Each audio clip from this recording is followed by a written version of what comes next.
What if Madara যদি হোকাগে হতো?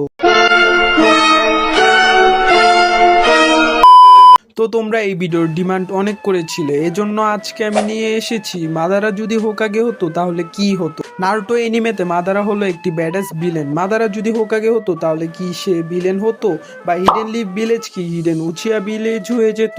তো আজকে আমি এই ভিডিওতে সবকিছু এক্সপ্লেন করতে যাচ্ছি, তো ভিডিওটি শেষ পর্যন্ত দেখো। তো আমরা নারুটো এনিমেতে দেখতে পাই হাশিরামা কোনোয়া ভিলেজ তৈরি করার পর মাদারাকে হোকাগে হওয়ার জন্য বলে, কিন্তু আমাদের টোবিরামা এতে রাজি হয় না। সে ভোট দিতে বলে, সোজা কথায় ইলেকশন করতে বলে। কিন্তু এই টাইম লাইনে টোবিরামা কোনো কিছু বলবে না, আর মাদারাও হোকাগে হতে রাজি হয়ে যাবে।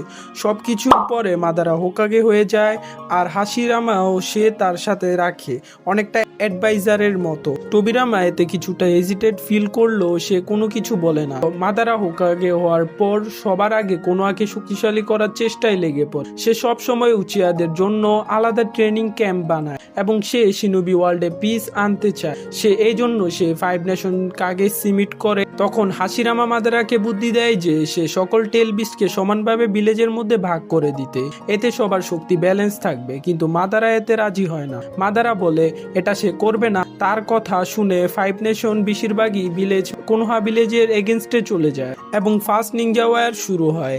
এতে অন্যান্য ভিলেজরাও মিলে কোনোহার বিরুদ্ধে ফাইট করতে থাকে, এবং ফার্স্ট নিনজা ওয়ার কোনোয়া টেল বিস্ট থাকা সত্ত্বেও শিনোবি কম হয়। অন্যান্য নেশনরা কোনোয়াকে ভালোই টক্কর দিতে থাকে, কিন্তু মাদারা এবং হাশিরামার মতো গড অফ শিনোবি থাকায় এই ওয়ারের কোনোহা উইন হয়। এইবার হাশিরামা মাদারাকে বলে তাকে শান্তি চুক্তিতে সাইন করা উচিত, কিন্তু মাদারা এই প্রস্তাব মেনে নেয় না।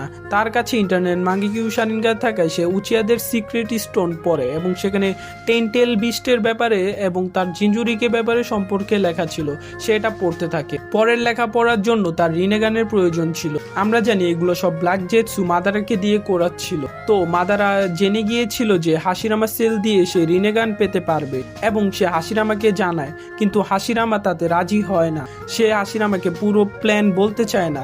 সে বলে সে শুধু শিনোবি ওয়ার্ল্ডে পিস আনার জন্য এইসব করছে। তো হাশিরামা রাজি হয়ে যায়। তো মাদারা রিনেগান পায় এবং স্টোনের বাকি লেখা দেখতে পায়। অন্যদিকে কোনোহা তাদের টেল বিস্ট হারাতে থাকে, কারণ জিঞ্জুরুকি সহজে তাদের টেল বিস্টকে কন্ট্রোল করতে পারতো না। একমাত্র উজুমাকি ক্ল্যান ছাড়া অন্য কোনো ক্ল্যান তাদের টেল বিস্টকে কন্ট্রোল করতে পারতো না। কোনোহা তাদের জিঞ্জুরুকি ও টেল বিস্ট হারায়। অন্যান্য ন্যাশন ও ভিলেজরা টেল বিস্ট পেতে থাকে, এবং তারা আবার কোনোহার বিরুদ্ধে ওয়ার ঘোষণা করে। তো হাশিরামা একদিন ভীষণ দেখে যে সেজ অফ দ্য সিসপাথ তাকে বলে যে মাদারাকে সঠিক পথে আনতে। তো হাশিরামা তার বন্ধু মাদারাকে সরাসরি প্ল্যানের কথা জিজ্ঞেস করে। তো মাদারা ততক্ষণে উচিয়া স্টোনের বাকিটুক অংশ লেখা পড়ে নেয়, এবং সে তার প্ল্যান হাশিরামাকে বলে। প্ল্যান ছিল কোনোয়া বাদে বাকি সব ভিলেজে শিনোবিদের আলটিমেট গেনজুটসু ইনফিনিট সুকুয়োমি কাস্ট করবে, এবং শিনোবি ওয়ার্ল্ডদের তাদের ড্রিম অনুযায়ী তাদের স্বপ্ন দেখাবে। এটা শুনে হাশিরামা রাজি হয় না, এবং হাশিরামা মাদারার বিপক্ষে চলে যায়। হাশিরামা এবং মাদারা তাদের সকল শক্তি দিয়ে ফাইট শুরু করে। মাদারা হাশিরামা সেল শো রিনেগান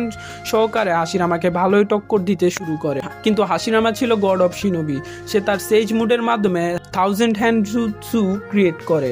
এর ফলে মাদারাকে ভালোই টক্কর দিতে থাকে। অন্যদিকে অন্যান্য ভিলেজের শিনোবিরা এসে মাদারার বিপক্ষেও লড়তে থাকে। মাদারা একা লড়াই করতে থাকে সবার সাথে। তারপর হাশিরামা তার সকল শক্তি দিয়ে মাদারাকে মেরে ফেলে, এবং মাদারা দা হোকাগের দি এন্ড হয়। তো আজকের ভিডিও কেমন হয়েছে তা তোমরা কমেন্টে জানিয়ে দিও। আর ভিডিও ভালো লাগলে ভিডিওতে লাইক দিয়ে চ্যানেলটিকে সাবস্ক্রাইব করে দিও।